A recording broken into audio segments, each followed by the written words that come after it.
Hey, good Monday morning. Thanks for joining us on this Monday. I'm meteorologist Taylor Cox, and we are tracking storms across the plains all the way to the Midwest today. We have storms anywhere from Colorado all the way up to Pennsylvania.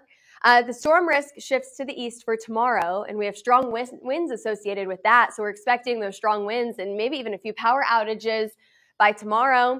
And hey, we are keeping an eye on the tropics, and you should be keeping an eye on Florida because that is our next area that we could see some of those stronger storms, maybe even a tropical system by this weekend. So let's go ahead and take a look at what we saw over the last 24 hours. Some high wind out there, as well as a little bit of hail, especially out on the western side of Nebraska yesterday. That was pretty impressive hail in this area and in South Dakota. Other than that, we just saw some high wind yesterday, and we're going to see that again today. So that hail risk is there today. It's not terribly impressive, but that wind risk is absolutely something that we will be keeping an eye on today. All of that thanks to this cold front that extends anywhere from Wichita all the way up to Chicago. Right now, we do have a few showers out there. It looks like our radar is not popping up, but I do see a severe thunderstorm warning. Okay, let's go ahead and check on the details of this severe thunderstorm warning that's out in Oklahoma right now. So this is in Stonewall, which is just south of Ada. We do have it warned for 1-inch size hail. And let me see if I can get some info on here. You see this warning right here? I don't know where our radar has gone to, but you can see the warning highlighted here in yellow. And it's for 1-inch size hail and 60-mile-per-hour wind gusts. And again, this is just to the south of Ada, Oklahoma, heading to the southeast, including Central Oklahoma, Stonewall, and Tupelo. So we'll continue there. There's our radar popping back on there. Do you guys want to see that one more time? That's okay. Let me know if you do. And oh, there we go. Let's get through here. Here's your radar. Okay. So there's your severe thunderstorm warning down in Oklahoma. Again, 1-inch size hail and 60-mile-per-hour wind gust. 87 is your current temperature here in Oklahoma. 65 up in Denver, a little bit cooler the farther west that you go on the northern plains. 78 in Kansas City. We've got a toasty 89 down in Houston and 80s for most of the East Coast.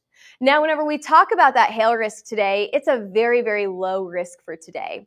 I think that the maximum hail size with this will be small. We're talking quarters, maybe if you're lucky, up to ping pong ball size hail. Honestly, if we had like an in-between, like a $50 size hail today, that's where I would have put your maximum hail size.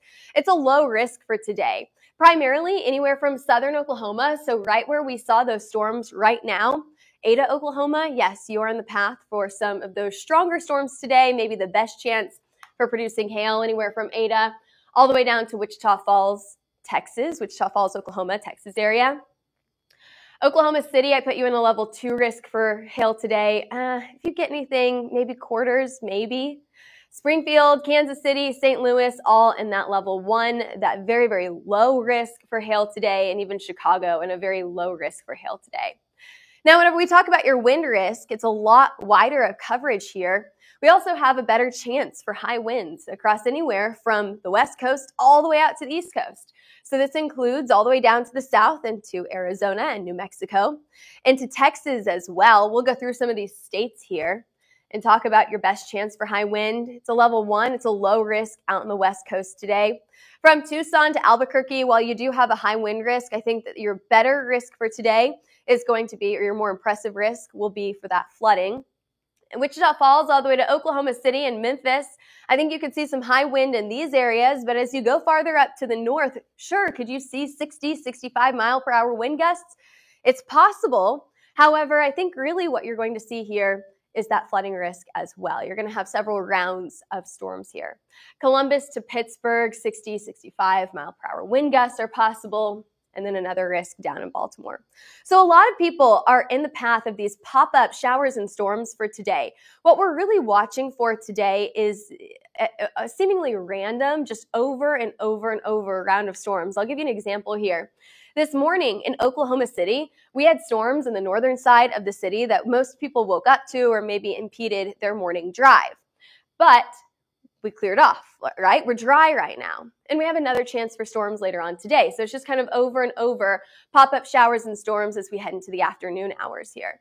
And I'm actually going to go ahead and take you guys up now let's go all the way, there you go, up to the northeast here. So we've got the Midwest into the Northeast, where we are expecting very similar, another round of showers and storms just kind of over and over here, right? So we've got your first round coming into Oil City, and then you've got another round behind it that'll move in later on this evening.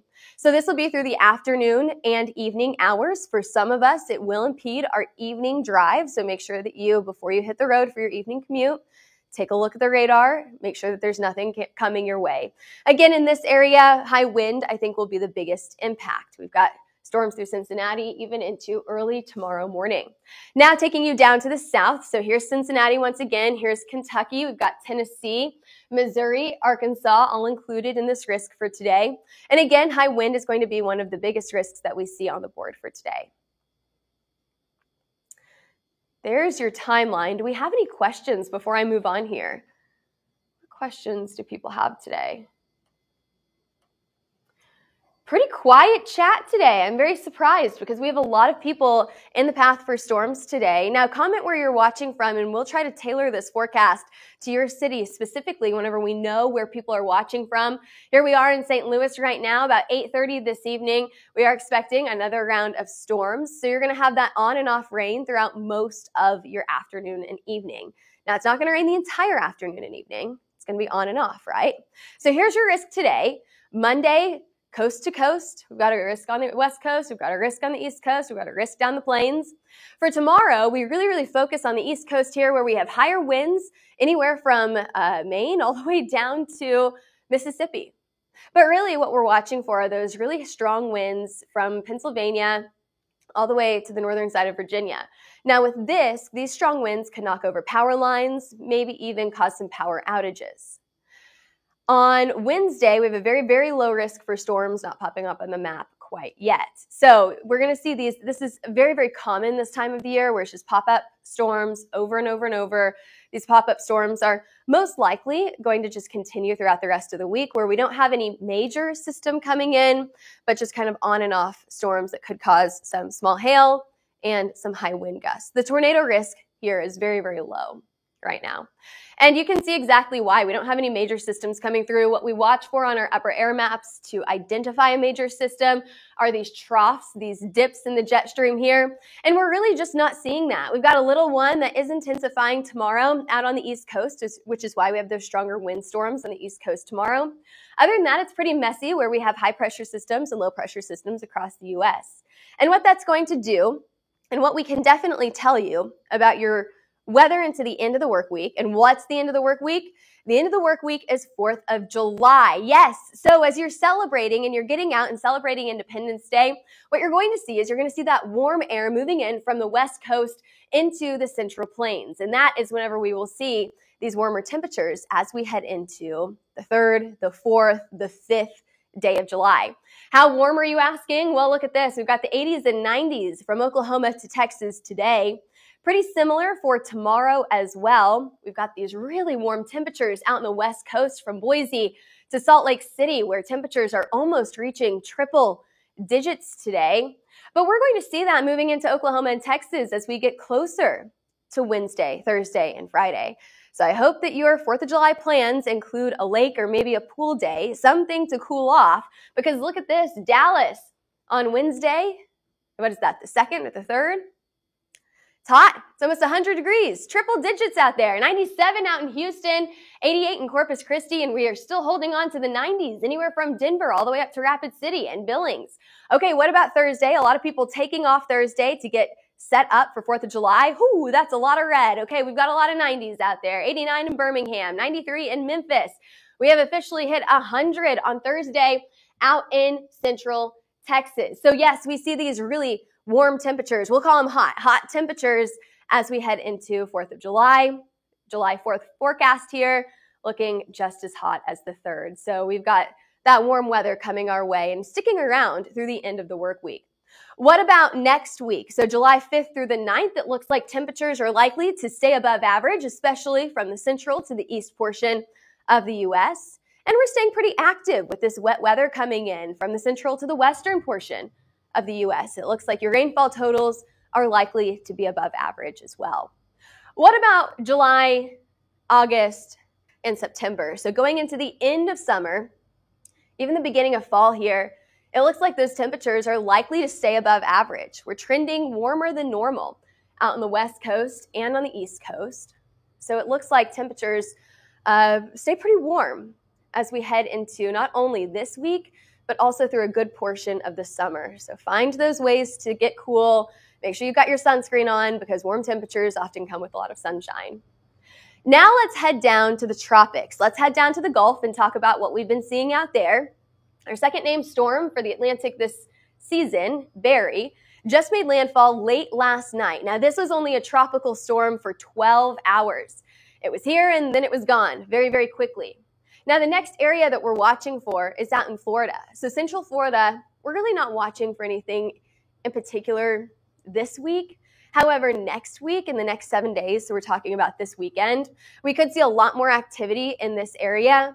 Now, the next named storm, if we get into the next named storm this weekend, it'll be the Seas. So Chantal is the next named storm that we'll have.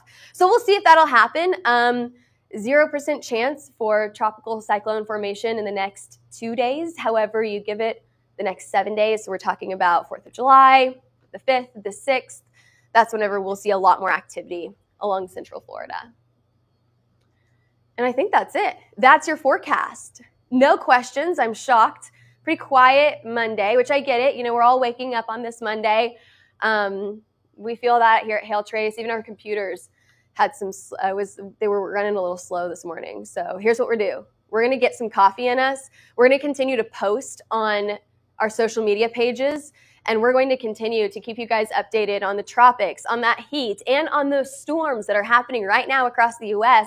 So give us a follow at Twitter, Facebook, Instagram, YouTube, and TikTok, and give us a call if you're interested in a hail, wind, or tornado map. We have all of our maps updated from this past weekend, and we'll continue to drop those maps today as storms fire. Now give us a call at 855-334-4245. You'll need all of those numbers there. Or email us at info@hailtrace.com or head over to our website, hailtrace.com, for more information. Alrighty, thanks for joining us today. I'm meteorologist Taylor Cox, and we'll see you back here for your forecast, same time, same place tomorrow.